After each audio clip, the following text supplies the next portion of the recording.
G'day guys, it is currently 8:30 in the morning here, and I'm just going to do this really quickly because this is literally the only time I'm going to have the house to myself before next week. So I'm going to do quick fire, get through this bloody interview because I've been meaning to do this forever, and I'm really sorry that this is so late, and I really hope you guys are still going to do it because a couple of you have brought some out, but a lot of you haven't, and I really hope you guys do this because I worked really hard on these questions. No, really I did. It took me forever to come up with them. So yeah, I really hope you guys have a go at this because it is kind of fun, it is kind of cool, and now Smokey's talking about me. Smokey, this is my interview, not yours! He's going to be annoying. Please ignore him. Anyway, okay, so this is the Scorpion Hiatus Intertwo created by myself and Ali, aka Arithmetic, but inspired by Nicole's Scorpion fan interviews, aka We Built the Pyramids. And so yeah, I'm just going to get straight into it because I don't have a lot of time and it's too early in the morning for this. Okay, here we go. First question. Did you enjoy the finale? I did enjoy the finale. If you haven't watched it, I made a reaction video, which is also on my YouTube, where I watched the finale and I cried and laughed, and it's quite entertaining to watch if I do say so myself. I like how it ended. I like how it sort of left us on even ground, how Cave and Paige are back on the team, not necessarily like back in Walter's heart, but you know, it sort of left it so that we don't have to wait for that storyline to sort of come up in season 2. I also like that Happy and Toby are talking together now, and they seem to be more on speaking terms and on friendly terms, so that's good. But yeah, no, I really enjoyed the finale. I like sort of where it ended and all the tension, which reminded me once again of Domino's, and I'm never going to forget that experience. Okay, next question. After watching the finale, has your insight into what you think will happen in season 2 changed? No. I've had a bit of an insight into what I think is going to happen in season 2, and the finale, if anything, it probably strengthened what I thought would probably be happening. So no, nothing's really changed. I don't really have an overall view of what I think is going to happen, but from what I hope will happen, or what I think would, like, how it will begin and what will happen during season 2, like what will be the overall story arc, then no. Like, the finale really didn't change my views at all. Okay. How did you discover the show, and at which part did you become a fully fledged cyclone? I discovered the show when it aired here in Australia. I think it was like the same week that it aired in America, because we're pretty good over here when we get shows. We usually like fast forward them from America, and then we leave them off the TV for like a million years, and the DVD doesn't come out for like another 3 years, and it's really annoying. I really wish they would bring it back on TV right now, please. Thank you. And I watched the pilot, and honestly, it didn't really like hit me. I enjoyed it, but after that, I kind of forgot about it for a couple of weeks, and then I was on Tumblr.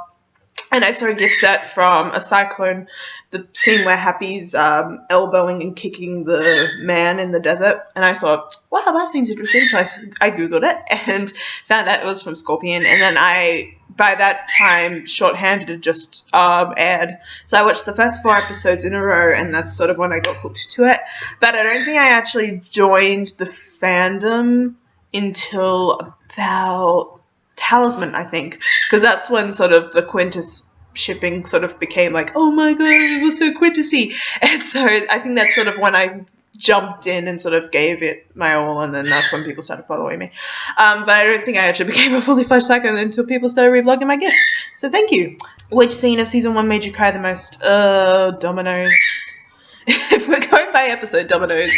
Like, I could have broken the drought with the amount of tears that I cried. But if we're going by scenes that have made me cry, like solo scenes, I'd say the montage at the end of Single Point of Failure, 2nd episode. Just like every time that montage comes on, I cry. Like just the music and seeing everyone sort of post case and doing their own thing, and even though they saved the girl from dying and they saved the senator, but they're still really like they're still got their own problems at the end of the day, and they're still down in their luck. But at the same time, they're sort of becoming this family. What with Ralph and Paige, who's trying to sort of bring them all together, and especially Cabe, because that's when we learned that his daughter died, very sadly. And so it sort of comes full circle. Plus, that song doesn't really help. Whenever I hear that song now, I cry. I don't know why I put it on my iPod, but. So yeah, that was probably the moment where I teared up a lot, if you don't count the entire episode of Dominoes. Which scene made you laugh the hardest? Oh, so many. This show is comic gold. I'd have to say the scene that made me like cackle like until my ribs hurt was probably the scene. Yeah, it was the scene in Once Bitten Twice Die. The Toby, I want you to paint me like one of your French girls scene, as I like to call it. Just Sylvester being his awkward self and not knowing what to do. Like, there's a man coming up the stairs and he's marching really, really loudly, and he's all like, quick, Toby, what do I do? What do I do? And Toby's just like, just sit down, you bastard. And so what does he do? He just puts his leg on the chair, looks away like a macho man. Just, oh, God. And he's just like, oh, hello. I was just putting my leg on a chair. Not suspicious at all. Oh, I love Sylvester. But yeah, I think that was the scene that sort of made me laugh. I actually remember pausing it because I was laughing so hard that I really couldn't concentrate on anything else, and I scared my dog off the lounge at the time. Sorry, Kirby. And so, yeah, that was definitely the scene that made me laugh the most. Favorite OTP moments. If you're like me and you ship everyone in the show, every moment is an OTP moment. If we're going by my main OTPs, which my top 3 main OTPs are Quintus, I would say the kiss, which is amazing. But for me, the Quintus moment of the season would have to be the almost kiss in Love Boat. Just with the fireworks in the background and Happy making the first move and taking his hand, and then the whole exchange between, are you going to punch me? I don't think so. And yeah, that scene was definitely my OTP moment for them. Like, I love it so much. Every time it comes on, I'm just like, cuties. My Melvesta moment is the dance scene, obviously, because it's just so heartwarming, and Sylvester is just so cute. And I think it's really the first time that we see Megan. We see how Megan feels about her condition. Like, we've always seen her put on a brave face and a smile because she knows what's happening to her, and she knows that it's not going to end well. And this is the first time we kind of see her hesitating, because usually she's up for taking the challenge. She's like, I want to go to visit your friends. I'm going to help you save this boy at the beach. And then this is sort of the first time where she's going, well, I can't dance. I will never be able to walk again or dance again. And Sylvester's like, well, I'll support you. And it's really cute and heartwarming and both sad, bitter, and happy all at the same time. And that OTP is totally going to ruin me. Oh, I can't. we're all screwed pretty much. Okay, and then my third OTP moment, which is Oquinn. If you haven't guessed, I've been pretty obsessed with him lately. And really, there's only one Oquinn moment. Well, there's two if you count the part after the Oquinn moment where she's telling her that, oh, your crutches are pretty much useless. I can make you some new ones. Wink, wink, nudge, nudge. It's definitely the first meeting. Just the look Happy gives Megan when she walks into the room. And she's just kind of like, oh my God. Pretty lady alert. Whoop, whoop, whoop, whoop. I even think I see Walter giving her a look just like, Happy, why are you looking at my sister like that? What the hell? Because I think we've all got it in our minds that Happy Quinn is very bisexual at this point. Especially the way she looks at Caves' ex. Thank you for pointing that out to me, Zoe. I've become obsessed with that recently. So yeah, just like I think that's what sparked my obsession with them, just the look they give each other, and also Kira for requesting that fic, which I'm still working on. I want it to be perfect, and that's how obsessed I've got with this OTP, because I'm like, oh my God, they are so cute together. And so yeah, those are my 3 OTP moments, including one that will probably never be canon, but would be so cute together. Just right as if you're watching this. Think Oquinn. Think Oquinn. Bring in Paige. Threesome. Whoop. Just put everyone together. I don't care. I ship everyone. Bring Drew in. Let's just have this polyamorous relationship with everyone. It'll be perfect. Favorite team moment? Oh, everyone together. I'm trying to think of one that includes everyone, including Cave and Ralph, because there's a couple that it's missing a couple of people, like the scene at the end of True Colors where they're all dressed up for Halloween. I wish Cave was there, sort of dressed up as the Terminator or something. that would have been a really good homage. But if we're talking about scenes where everyone's together, I think it would have to be at the end of A Cyclone when they're picking Ralph up from school and they're telling him that all of them together are a cyclone, and one of them's in trouble. They all dive in, and it's really sweet and really cute, and it's hilarious because, you know, they're standing outside of this school covered in dust and blood, and I'm guessing there are teachers standing all the way up their back going, God, are they Ralph's family? Jeez, what do they do all day? They save the world. They're superheroes. But yeah, no, that's my favorite team moment, although I have a lot. My new favorite team moment will probably be when they do karaoke, because they will do karaoke. I will make them do karaoke if I need to. Okay, well, question 9. How do you think season 2 will start?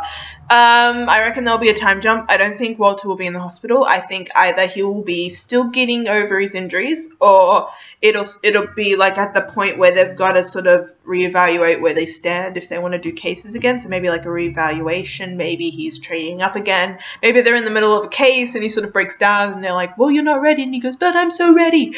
I reckon, or I hope, Quintus will be in a friends with benefits relationship, so it'll be like opening scene, their phones vibrating on one of their side tables, probably Toby's. I reckon it'll be Toby's room instead of Happy's, because I don't think Happy will be in that part of the relationship where she'll be like, okay, we're going to my house. It'll be Toby's bedroom, and he'll like sort of pull the phone up and go, oh, we've got a case, and Happy will just roll over and be like, but I want to sleep. And yeah, and then it'll just be like all awkwardness at the garage, and they'll be like, no, we're not sleeping together. What are you talking about? You're not the behaviorist. Get out of here. Yeah, and just like the team building and everyone sort of coming together. And I hope that it takes a while for Cabe and Paige to find their places again, even though I think that after the finale, Walter's sort of been like, oh, I'm really glad you're here, and I'm glad that I got to tell you guys like sort of my eulogies from almost dying, even though he didn't really tell Paige anything. He just told her that he had to tell her something, and then just left her hanging there, so that's nice to know. But I think it's probably going to take them a while to sort of get back on the team's good side too. So I'm thinking like the first episode will just be them kind of falling apart, trying to solve this case, and they're all still a bit like, oh, we're all still a little bit cracked, but we're gonna get through this, yeah. Top 5 things you want to see in season 2. Only choose 5. Okay. Off the top of my head, the first things I can think of are, number 1, Megan-centric episode where she has to help save the day, because that would be so cool. Even if she's just sitting at the garage and Walter's like, okay, but Megan, this is what you do. Type in this. Throw out that. And she goes, Walter, I'm really not that stupid. You can speed it up.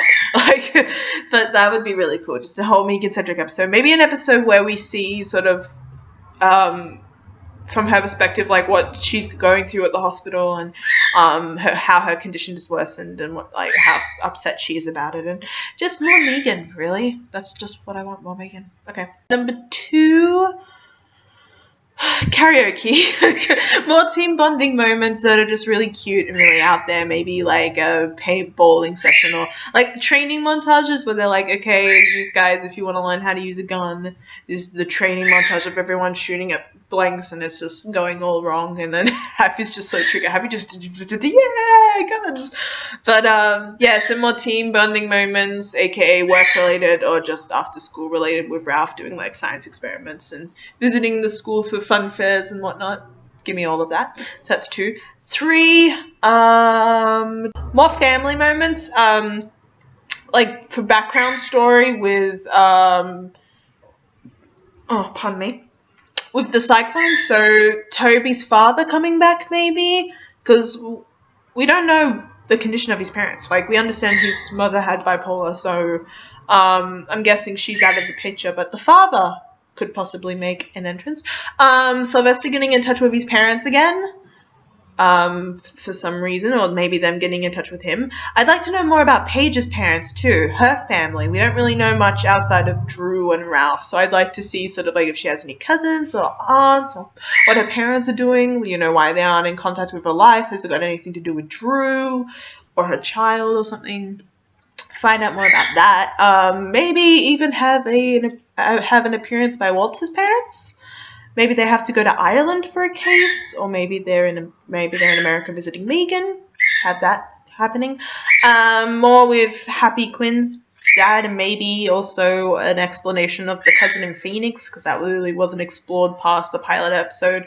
And I don't know, maybe that could have just been a pilot thing when they go, we're just going to add that in the pilot episode and hope everyone forgets about it. We're like, no, who is the cousin in Phoenix? Tell us, please. And yeah, and then more from Cabe. You know, more bring his ex back maybe, or just talk more about his daughter maybe. That would be cool. I'd like to know more. Why are you flying? He wants the attention. My bird wants to be famous. 4 is an origin episode, which is different to my third choice. Like flashbacks of everyone meeting for the first time and sort of coming together as the Cyclone. Walter just finding Sylvester in the hotel room. I really want to see like just how bad his situation was, because I understand it was probably pretty bad, but I'm really confused. Like, do they mean like it was bad as in he was it was a dirty hotel room and he was sort of like sitting in a corner swaying back and forth, or is it sort of like he was down the rabbit hole and Walter had to pull him out? So that kind of thing, because I don't really understand it. I mean, I've tried to, but I'd like to actually see it firsthand. Also, how Happy and Toby met, like how he introduced them and sort of what was their first lines and how much did they bicker at the beginning and then like sort of get better towards the end. And Walter saving Toby from the loan shark and running around Vegas and doing all of that. So yeah, definitely an Origins episode. And number 5, I'd like to see more Undercover episodes. So, the Cyclone taking on more roles, especially Paige and Happy, sort of like going undercover and pretty much just any excuse to put Happy Quinn in a dress. So like undercover, maybe at a nightclub they all have to go undercover and they're all got to dress like really suavely, and so they've all got to be like in really hot outfits, and so it's just, and then Happy running in heels again, because her running in heels is so entertaining. I don't know why. How can women run in heels? I can't even run barefoot. But yeah, no, so yeah, more Undercover episodes, more chances for them to sort of take on pseudonyms like Chaz Bonesteel. Can we bring back Chaz Bonesteel? That's like the best alias ever. I want them to sort of like, I want there to be a moment where Sylvester is fully, he's like fully embraced his Chaz Bonesteel, and then he's in the middle of this case, and then he actually runs into the real Chaz Bonesteel, and there's just awkward moment where they're like, dude, we have the same name. How cool is that? And so that would be pretty hysterical. So yes, more Undercover work. So yeah, that's my top 5. I don't remember what they were, but yeah, that was 5 of them. Top 3 guest or recurring characters you want to see return next season. I'm going to go by characters that have only appeared in one episode, because if they've appeared in more than one, then there's probably a chance that they will return. So in this case, my 3 would be Mark Collins, obviously, because there is so much more to learn about him. Plus, he could have sort of have a part in the Origin episode, sort of learning about, like, maybe the Origin episode could stretch throughout the season. So we could start off with learning how the team came together, and then that point where Mark Collins joins and Walter's thrust down the rabbit hole and Happy has to help bring him out. And so I want to know more about Mark Collins sort of in the past and now. Like, how's he doing? Is he still locked up? Has he escaped? Is he still trying to plan his vengeance on Cyclone, or does he still want to join the team? And if that case, does he want to take Paige out to become part of the team? What is going through Mark Collins' mind? So definitely Mark Collins, number 1. Number 2, I would say Maya, even though there's probably not a chance we're going to see her again, but she was just such a really cool character. Like, they introduced us to this character who was both, like, smart IQ-wise, and her EQ is pretty, it's pretty bad as far as the team goes, because the team has learnt a lot from Paige, so they're a little bit better than her. But she's also, she's got this child, so she could bond with Paige over it, as well as help the guy save the world, so she could be like the mother that's sort of like running after the bad guy with the baby bonnet on. That would just be, she's like kicking ass while the baby's fast asleep on her chest. That would just be hysterical. But I really liked her, and I feel that they introduced this character who was so much like the team that it's kind of an opportunity to bring her back maybe one day, maybe have her join the team. That would be cool. Okay, and number 3, I've kind of got a tie between 2 people, or 3 people actually. But as far as what I want from next season, I would really like Hedy Lang to return, just so we could get some crossover episodes, maybe with NCIS I heard that there might be a crossover episode with Hawaii Five-0. That would be really cool. Just like introducing other shows into the Scorpion universe and having them work with other people, and that would just be really cool. I would really like to see that. Plus, I really like Hedy Lang. She's so down to earth and very sophisticated, and she kind of brings a new flair to the team, and so she would just be there to be like, I can dress you all up in like the fanciest clothes, it's totally fine, I can get you all this equipment, and and then they can just like bump into all the other members of the LA team at the same time, and it just bring her back. Bonus question. Favorite gifters or fic writers of the Cyclone? I'm just going to show my overall praise because I can't remember all of your names right now. But in all honesty, if it wasn't for this fandom, I think I would be a lot worse for wear. You guys have no idea how different I was before I started watching this show and before I met all of you guys. I was pretty depressed. I was already part of many fandoms and I was already really happy with those and I was fangirling and all that. But this show sort of brought me to a place where I've kind of found where I belong and what I want to do, and it's actually helped me what with gift making and fic writing, and I've sort of found my balance again and I've been inspired, and it's all because of you guys, because you guys are literally like the nicest people I've ever met. Definitely the most friendliest fandom. As like when it comes to bringing people in, we really like to just shower people and just be like, you're part of the Cyclone now, yay, hug. But no, seriously, all of you guys have been so nice to me, and I still can't believe that all of you guys like me. I figured after I made my most recent blog, because I changed it again, that half of you would not be following me, that you would probably all desert me, but you haven't, and I'm honestly surprised. I'm used to being left behind, and you guys haven't done that whatsoever, and I'm about to start crying. Please excuse me. But you guys are just the sweetest, and I don't know how lucky I got with knowing you guys and being a part of this awesome fandom, because it is awesome. If you're watching this and you haven't watched Scorpion, you should. If you want to be a part of the fandom, please come in. We'll welcome you. We'll talk everything with you, and if you have any opinions or fics or gifts, we will reblog and praise them. The utmost respect. So yeah, I don't remember a lot of names off the top of my head, but there are a couple of you. You should know who you are, who have helped me a lot and who have been there for me, and I owe you a lot. So thank you for that. And I'm just gonna cut this short because it's over 28 minutes long, and I've got other things to do today, not to mention the elementary finale is on. And I'm so nervous about that, can't you tell? So yeah, I'm just going to say thank you, Cyclone, for being the most awesome fandom I've ever joined. And I hope the rest of you do this into 2. You can do video, audio, text, whatever. Just please have a go. Get all of your ideas out there. Maybe we can all talk about them later. And I hope you enjoyed this video, and I hope you all have a nice day. I will talk to you guys later. Oh, and shout out to the Oquinn support group, because these guys are literally the best people in the world. I'm not even joking. These guys have changed my life. Thank you. Walter, you're an ass, but you're my ass.